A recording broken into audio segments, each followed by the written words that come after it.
Voice of ഗുരുവിൻ്റെ ഒരു പുതിയ എപ്പിസോഡിലേക്ക് ഏവർക്കും സ്നേഹസ്വാഗതം.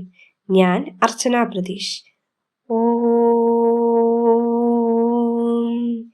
ശ്രീനാരായണ പരമഗുരവേ നമഃ. ഓം ശ്രീ ശാരദാംബായേ നമഃ. ആചാര്യപാദങ്ങളിൽ പ്രണാമം. ഭഗവാന്റെ ഈ മധുരവാണികൾ ശ്രവിച്ച് സുഹൃതകളാകുവാൻ ഭാഗ്യം ലഭിച്ച എല്ലാവർക്കും നമസ്കാരം. ഗുരുസാഗരം ആധ്യാത്മിക കുടുംബ മാസികയിലെ പങ്ക്തികളെ പരിചയപ്പെടുത്തുന്ന ഈ ചാനൽ നിങ്ങൾക്ക് ഇഷ്ടമാകുന്നു എന്നറിയുന്നതിൽ സന്തോഷം. തുടർന്നും സപ്പോർട്ട് ചെയ്യുക, ഷെയർ ചെയ്യാനും ലൈക്ക് ചെയ്യാനും മറക്കരുത്. സബ്സ്ക്രൈബ് ചെയ്യാതെയാണ് കാണുന്നതെങ്കിൽ തീർച്ചയായും സബ്സ്ക്രൈബ് ചെയ്യുക. ഇനി ഇന്നത്തെ വായനയിലേക്ക് കടക്കാം. ശ്രീമദ് നാരായണ ഗുരുപുരാണം നമോ ഭഗവതേ, അധ്യായം 5, ഭാഗം 3. തിരികെ ജെറുസലേമിലേക്ക്. ജൂഡിയയിലെ പൊടിക്കാറ്റും കഠിനവെയിലും താണ്ടി നഗ്നപാതനായി നടന്ന് ഉദ്ബോധനങ്ങൾ തുടർന്നതോടെ യേശുവിന്റെ നാമം അറിയപ്പെടാൻ തുടങ്ങി. അഗതികൾക്ക് അത്താണിയായി ഇതാ ദേവപുത്രൻ വന്നിരിക്കുന്നു, ഇനി സ്വർഗരാജ്യം എല്ലാവർക്കും കരഗതമാകും എന്ന പ്രത്യാശ ആകെ പരന്നു. യേശുവിന്റെ പൊതുജന സ്വാധീനം യഹൂദ പുരോഹിതരെ മാത്രമല്ല, ഭരണാധികാരികളെയും വിറളി പിടിപ്പിച്ചു. തിരികെ ജെറുസലേമിലേക്കെത്തിയ യേശുവിനെ 10,000-കണക്കിന് ആളുകൾ സ്വാഗതവുമായി എത്തി. യേശു ജെറുസലേമിൽ പലയിടങ്ങളിലായി ജനക്കൂട്ടത്തെ അഭിസംബോധന ചെയ്തു. അക്കാലം ടൈബ്രിയസ് റോമൻ ചക്രവർത്തിയായി. ഈ സമയത്താണ് യേശുവും 12 ശിഷ്യന്മാരും ജെറുസലേമിൽ പ്രവേശിക്കുന്നത്. മതമേലാധികാരികൾ യേശുവിനെതിരെ ഭരണകൂടത്തിൽ നിരവധി സമ്മർദ്ദങ്ങൾ ചെലുത്തി. യേശു ഇങ്ങനെ തുടർന്നാൽ എല്ലാവരും മതം വിടുമെന്നും യേശുവിന്റെ പുതിയ മതത്തിൽ ചേരുമെന്നും അതോടെ അവർ രാജ്യം പിടിച്ചെടുത്ത് ചക്രവർത്തിയെ പുറത്താക്കുമെന്നും വരെ പുരോഹിതർ പ്രചരിപ്പിച്ചു. ചക്രവർത്തിമാരെ ദൈവമായി കാണുന്ന രീതിയാണ് റോമാ സാമ്രാജ്യം പിന്തുടർന്നിരുന്നത്. യേശുവിനെ വെറുതെ വിട്ടാൽ അവൻ റോമിന്റെ ചക്രവർത്തിയായേക്കുമെന്ന ഭയം ട്രൈബിസ് ചക്രവർത്തിക്കുണ്ടായി. മതാധികാരികളും ഭരണാധികാരികളും യേശുവിനെതിരെ ഗൂഢാലോചനകൾ നടത്തി. ജൂത നിയമങ്ങൾക്ക് വിപരീതമായി ദൈവഭൂഷണം നടത്തിയത് യേശുവിന്റെ കുറ്റമായി കണ്ടു. സ്വർഗരാജ്യം സ്ഥാപിക്കും എന്ന് പറഞ്ഞത് രാജ്യദ്രോഹ കുറ്റമായി വ്യാഖ്യാനിക്കപ്പെട്ടു. ജൂഡിയയിലെ ഭരണാധികാരിയോട് യേശുവിനെ പിടിച്ചുകൂടി ശിക്ഷിക്കാൻ റോമാ ചക്രവർത്തി കൽപ്പിച്ചു. ജെറുസലേമിലെ പുരോഹിത പ്രഭുക്കന്മാർ രാജ്യദ്രോഹ കുറ്റം ചുമത്തി യേശുവിനെ പിടികൂടി. അവിടുത്തെ റോമൻ ഗവർണർ ആയിരുന്ന പിലോത്തോസിനെ ഏൽപ്പിച്ചു. യേശുവിനെ പിടികൂടാൻ സഹായിച്ചത് ശിഷ്യനായ യൂദാസ് ആയിരുന്നു. യൂദ തന്നെ ഒറ്റുകൊടുക്കുമെന്ന് യേശു നേരത്തെ പ്രവചിച്ചിരുന്നു. ഗെത്സിമനെ ഗാർഡിൽ പ്രാർത്ഥനയിൽ ഇരിക്കുമ്പോൾ യൂദാസ് യേശുവിന്റെ കവിളിൽ ഉമ്മ വെച്ചു. അത് യേശുവിനെ പിടികൂടാനെത്തിയ സൈനികർക്ക് ആളെ തിരിച്ചറിയാൻ വേണ്ടി കാണിച്ച അടയാളമായിരുന്നു. വിചാരണയൊക്കെ വെറും പ്രഹസനമായിരുന്നു. എന്തെന്നാൽ രാജ്യദ്രോഹ കുറ്റം അവർ നേരത്തെ ആരോപിച്ചിരുന്നു. അത് സ്ഥാപിക്കാൻ ചില ചോദ്യങ്ങൾ മാത്രം ചോദിച്ചു. പ്രാകൃതമായ കുരിശിലേറ്റിക്കൊല എന്ന ശിക്ഷയാണ് അവർ വിധിച്ചത്. റോമിൽ അടിമകളെയും വിപ്ലവകാരികളെയും അങ്ങനെയാണ് ശിക്ഷിച്ചിരുന്നത്. യേശുവിന് വധശിക്ഷ വിധിച്ചത് പിലോത്തോസ് ആയിരുന്നു. പിന്നീട് തനിക്ക് ഈ രക്തത്തിൽ പങ്കില്ല എന്നു പറഞ്ഞ് അയാൾ കൈ കഴുകി. നാടുവാഴിയുടെ പടയാളികൾ യേശുവിനെ നിഷ്ഠൂരമായി മർദ്ദിച്ചു. അവൻ എല്ലാം സഹിച്ച് ഒരു കരയുക പോലും ചെയ്യാതെ അതേറ്റുവാങ്ങി. ദൈവമേ, ഇവർ ചെയ്യുന്നത് എന്താണെന്ന് ഇവർ അറിയുന്നില്ല, ഇവരോട് പൊറുക്കേണമേ എന്നു മാത്രം ആകാശത്തേക്ക് നോക്കി ഉരുവിട്ടുകൊണ്ടിരുന്നു. പക്ഷേ ആ സമയങ്ങളിലും പടയാളികൾ യേശുവിന്റെ മുഖത്ത് ആഞ്ഞു തുപ്പുകയുണ്ടായി. തലയിൽ വലിയ മുൾക്കിരീടം വച്ചു കൊടുത്തു. കുരിശ് ചുമപ്പിച്ചു. ചാട്ടവാർ കൊണ്ട് അടിച്ചു. മറ്റ് 2 കവർച്ചക്കാർക്കൊപ്പം ഗോൽഗോഥ കുന്നിൻ മുകളിലേക്ക് കൊണ്ടുപോയി കുരിശിൽ തറച്ചു. യേശുവിന്റെ ശിഷ്യന്മാരും അനുയായികളും ആ സമയം അവനെ ഉപേക്ഷിച്ചു പോവുകയാണുണ്ടായത്.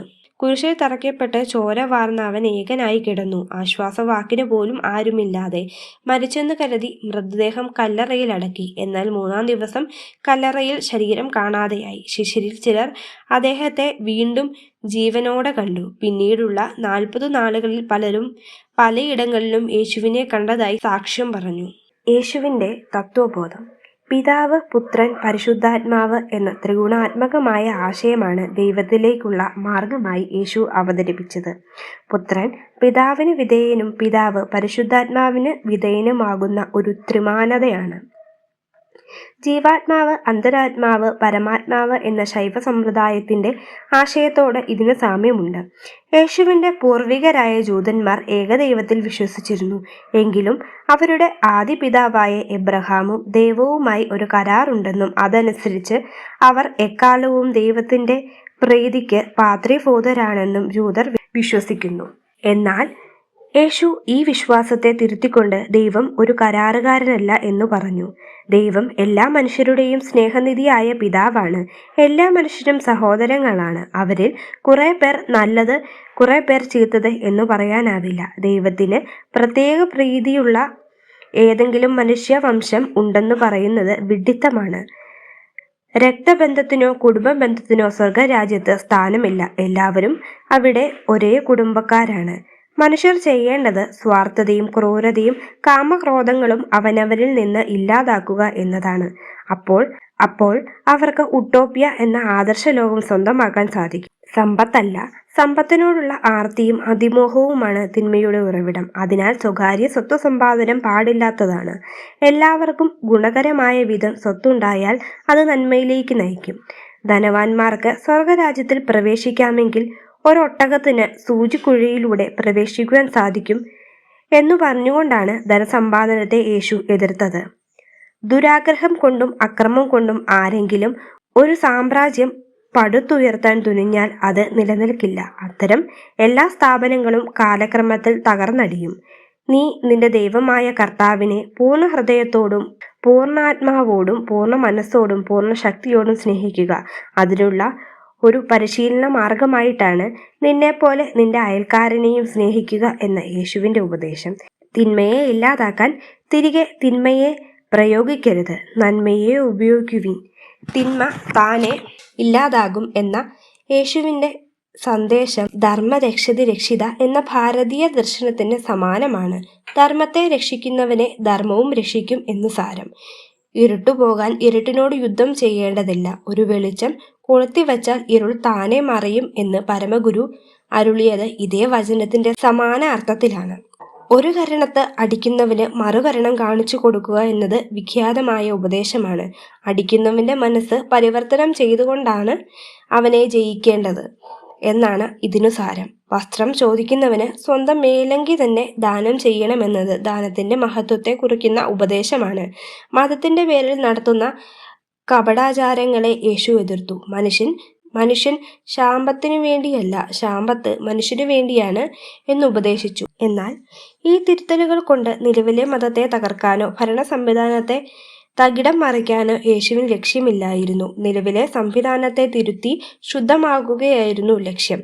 സിസർക്കുള്ളത് സിസറിനും ദൈവത്തിനുള്ളത് ദൈവത്തിനും കൊടുക്കുക എന്ന ആഹ്വാനം മാത്രം മതി ഭരണത്തെ അട്ടിമറിക്കാനല്ല തൻ്റെ ശ്രമമെന്ന് ഭരണാധികാരികൾക്ക് ബോധ്യപ്പെടാൻ.